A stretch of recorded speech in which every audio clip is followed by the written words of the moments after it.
What is up, XRP community? I want to talk about the global financial meltdown that is incoming. I have a great video on that. The largest bank in crypto, Silvergate Bank. If you haven't heard of that, you're going to want to see this clip as well.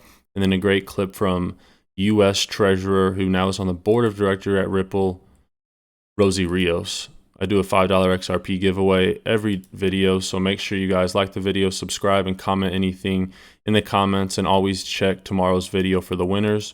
And I have a free Telegram chat group. In the future, it'll cost money, but right now it's free. So if you like talking about crypto, join the Telegram. Let's hop right into it. Here I have a tweet from Drippy XRP. That's me, by the way. So if you guys use Twitter, go ahead and give me a follow on Twitter. I like engaging with you guys. And I also include news I don't put in videos on my Twitter.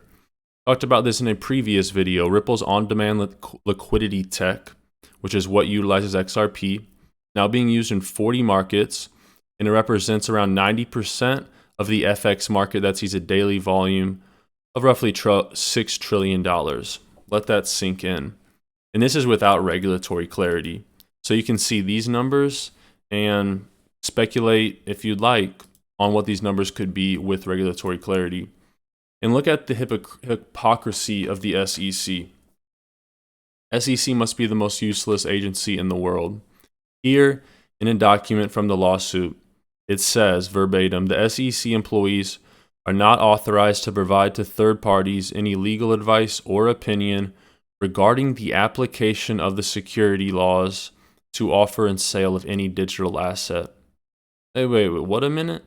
SEC employees are authorized? No, they're not authorized to provide any advice or opinion regarding the application of security laws of any digital asset. What? So then what's going on with this lawsuit? And here is another clip from Brad Garlinghouse, 24 seconds long. Take a listen. Were made public, people realized that maybe the SEC really is overreaching. They really aren't following a kind of faithful allegiance to the law. That's a quote from the judge in this case. And so I think people are realizing that, you know, the judge said that it might be. They might not be, right? No, but the judge said is, one, the SEC is being hypocritical. Yes. And two, they said that they were not following a faithful allegiance to the law in pursuit of a... So one of the judges in the lawsuit is saying the SEC, and this I guess is a little bit of legal jargon, is not following a, quote, faithful allegiance to the law. They're not being intellectually honest. This isn't Brad saying this. That'd be biased because he's the CEO of Ripple. It's the judge in the lawsuit saying the SEC being hypocritical. And now for a great clip. This is a must-see for anyone in crypto, out of crypto, in the financial markets, out of the financial markets, anyone that wants to know the truth. And if you guys are new to the channel, subscribe. But if you're not new to the channel, make sure you will smith that like button. This content's not free. If you want to watch this content, claim your ticket by will smithing that like button. Coming that will change everything. They know once America and the Western world see what's going on, when people really understand, things are going to change. So it's a race. Do we wake up before they put us in a cage, a digital cage? That's really what's happening. So I don't know when, but they need us in a digital cage. And the best way to do it, and the last way to do it, is a total meltdown of the financial system of the West. Because that's when you change everything. The central bank digital currency, in my mind, will be the key flashpoint when I think it all comes apart. When you talk about central bank digital currencies, in order to drive people into the CBDCs, the digital wallets centrally controlled by the government or the central bank, they have to create a financial emergency, don't they? CBDC, central bank digital currency. Yes, the Fed coin is here. Now, they rolled it out on Wednesday. That was the only day they could do it, you know? Because they've been denying that any of this stuff was happening, but they could only get it when no one was paying attention. So they rolled it out, and it's in its beta test now. This is a Federal Reserve digital currency. Okay. Yeah. So one starts as a digital. The other one has to be transformed digitally. So they've cut that transforming part out, and that's the part where it gets really sketchy. I think maybe we should start having the conversation, because this is coming. Maybe we should start having the conversation of, gosh, this looks like the mark of the beast. Let me tell you about the plan. It's inevitable. The financial collapse is coming. You think about with the COVID-19 thing.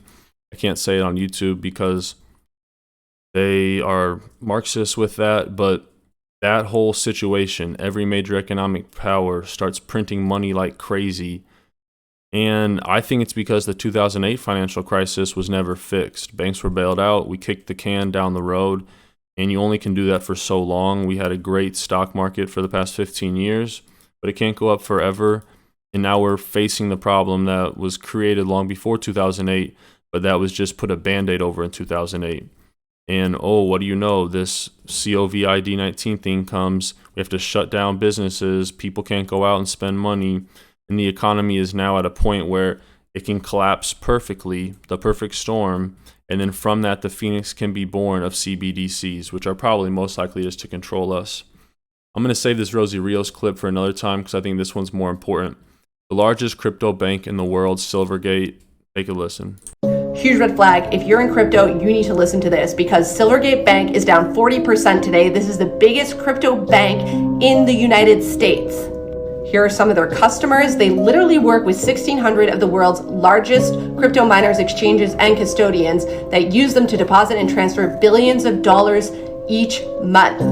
But for most of Silvergate's 30-year history, they were just this tiny community bank with like 3 branches in Southern California doing tiny real estate deals, and they had like $1 billion in assets. But then in 2019, that all changed.